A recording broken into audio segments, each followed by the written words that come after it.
Eric, my God, what a mess. So they did 3 votes yesterday. 19 Republicans voted against McCarthy on the first vote. 19 voted against him on the second vote. 20 voted against him on the third vote. Now people who we both respect, like our former colleague at Fox, Chad Pergram, who's, you know, with respect to Chad, super smart, a little nerdy, has been covering Capitol Hill forever, is saying, I don't think he's ever going to be, I don't think he can do it. Like, it's extremely in doubt whether Kevin McCarthy can ever become the speaker now. And Trump is telling these holdouts on the GOP side, who are all very Trumpy, people like Lauren Boebert, vote for Kevin McCarthy. You know, just my daughter, she always says, take the L, take the L. Trump saying, take the W, just take it. And we get a statement from Matt Gaetz, who's one of the holdouts this morning, who says to Fox Digital, I have no intention to fall in line behind Kevin McCarthy, notwithstanding what Trump says, and responds to that Trump statement with the following: sad! Exclamation point. This changes neither my view of McCarthy, nor Trump, nor my vote. And you have everyone from President Biden to former President Trump to Karl Rove to just, Republicans up and down the line saying, this is an absurd embarrassment. That's what Biden said. This is embarrassing. It's not a good look on the world stage. It's also not my problem, he said.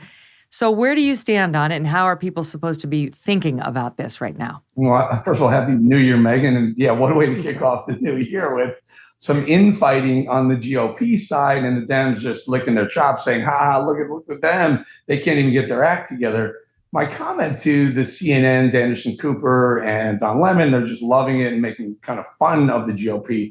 Let's get it right on the right rather than doing it first. You and I used to work for a guy who said it's very important to be first, but it's more important to be right, even if it risks being first. And I think what happens is I feel McCarthy doesn't represent the MAGA wing, and I'm not saying the Trump wing, I'm saying the MAGA or the America First wing, because I'm not sure what's going on with Trump in Trump world right now. So you have Boebert, you have 5 Gaetz, Boebert, Bishop, Chip Roy. There's like 5 originals who said they're never Keviners, and then there are 9 additional. So the vote, as you point out, actually was first vote was 19, second vote was 19. Then someone nominated Jim Jordan. Jim Jordan got 20, so it's going in the wrong direction.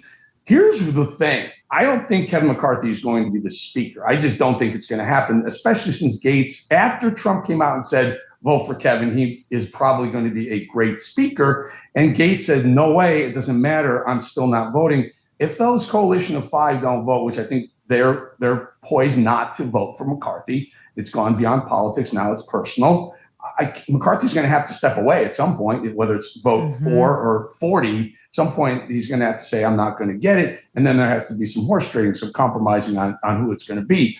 My fear of what usually happens in D.C., Megyn, I wrote a book called The Swamp, because it is a swamp. And my fear is that all the backdoor horse trading, the smoky back rooms where the guys are getting back there now, the guys and the gals are back there. Oh, what do you want? What chairmanship do you want? What kind of budget can I, give you for that committee to make you vote for me, Kevin McCarthy? I mean, if there's no other indication of why the man should not be the Speaker of the House, he moved his stuff in the day before the vote or the day of the vote. And I think that is just an absolute FU to the caucus that says, we want change. I like these people. I like the disruptors, the holdouts. And not because they're Trump, because I can't figure out what Trump's doing. Don Trump Jr. says vote for Kevin. Trump says vote for Kevin. Wait, the people who are holding out kind of represent what you were, Mr. Trump, a disruptor, change of the guard, draining the swamp. So regardless, I agree with Gaetz. Doesn't matter what Trump wants right now. It's not about him right now. It's about getting the best speaker. And right now, one final thought. What happens if he is the speaker? What did he have to do to get the speakership? Will we ever trust this guy as having the best interest of the country at hand, or the best interest of Kevin McCarthy? Because right now, this is the first time in 100 years. We're going to 150 years now if we go another vote or two. This has never happened before. Time to move on, Kevin. I feel like they're all like that. I don't just feel like politicians always do ultimately what's in their best interests. That's why he flip-flops and goes where the wind blows. It's like it's self-preservation in the role that he's chosen. I think the 9 holdouts also are beholden to their constituents who put them in office and their biggest donors who have an agenda. That's why it's so cynical for people like you and me who are on the outside but have to cover it. It's like, oh, all right.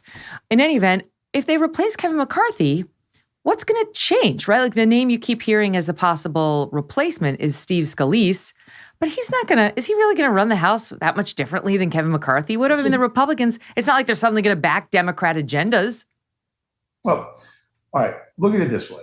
I know what Jim Jordan represents. He represents small government. He represents going after, intel departments that are political. He stated it several times what he represents. I don't know what Kevin McCarthy is. I know that the last thing Kevin McCarthy did before the changing of the House guard is he helped facilitate a $1.7 trillion omnibus bill that without any pushback at all from the Republicans. And all of a sudden we spend another trillion and almost $2 trillion of taxpayer money on what? We're not really sure. I don't know what McCarthy represents. I have a hunch with the likes of Karl Rove pushing for him aggressively on Fox News and Ronna McDaniel Romney pushing for him on Fox News. He feels to me like he represents the establishment wing of the party, what the conservative or the more right-wing conservatives would call the rhinos of the party. And I'm frankly... Oh, wait, let me ask you. Let me jump in and ask you that. So Marjorie Taylor Greene, she's Trumpy. She's supporting Kevin. Trump is Trumpy. He's supporting Kevin McCarthy. As you point out, Don Jr. And then Elise Stefanik, she's supporting Trump. Even Kevin McCarthy is pretty Trumpy at times, right? He came out, for example, after January 6th and completely condemned Trump, but then within weeks was down there with his arm around Trump, like, Trump. So I don't know. But the point is, there are a lot of, and Jim Jordan's supporting Kevin. Jim Jordan says, I don't want these votes, and I support, and he's the one who made the speech introducing Kevin McCarthy as the speaker candidate. Think for a second, Megyn Kelly and Eric Bolling, friends for life and forever. Do you think for a second any of those, Steve Scalise, Elise Stefanik, or Jim Jordan, or do you think for a second they wouldn't love to be the Speaker of the House? I mean, this is a major position. It's a very powerful position. You lead the party. You meet with the president regularly. You have the cushy office overlooking the National Mall. You have the higher paycheck. I think they all do, and they just listen. Jordan's brilliant. He didn't look thirsty. I mean, if the biggest drawback for me with McCarthy, if I were one of them, the guy's he's too. He wants it so much. He's willing to compromise everything to get it. It's just creepy to me. I don't like it. If you're like me, you're growing more and more concerned about the future. The market's all over the place. Inflation is at its highest level in 40 years. Interest rates are up. Market experts predicting a recession and using scary terms like economic hurricane.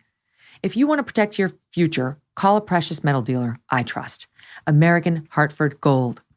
They can show you how to protect your savings and retirement accounts by diversifying your portfolio with physical gold and silver. All it takes to get started is a short phone call, and they will have physical gold and silver delivered right to your door or inside your IRA or 401k. And they keep it simple. They are the highest rated firm in the country with an A+ rating from the Better Business Bureau and thousands of satisfied clients. And as an exclusive offer for my fans, if you call them right now, they will give you up to $1,500 of free silver and a free safe on qualifying orders. So don't wait, call now. Call 866-518-2955. That's 866-518-2955 or text Megyn, MEGYN, to 65532. Again, call 866-518-2955 or text Megyn to 65532. Hey, thanks so much for watching. If you like what you just saw, hit the subscribe button for more clips and full episodes.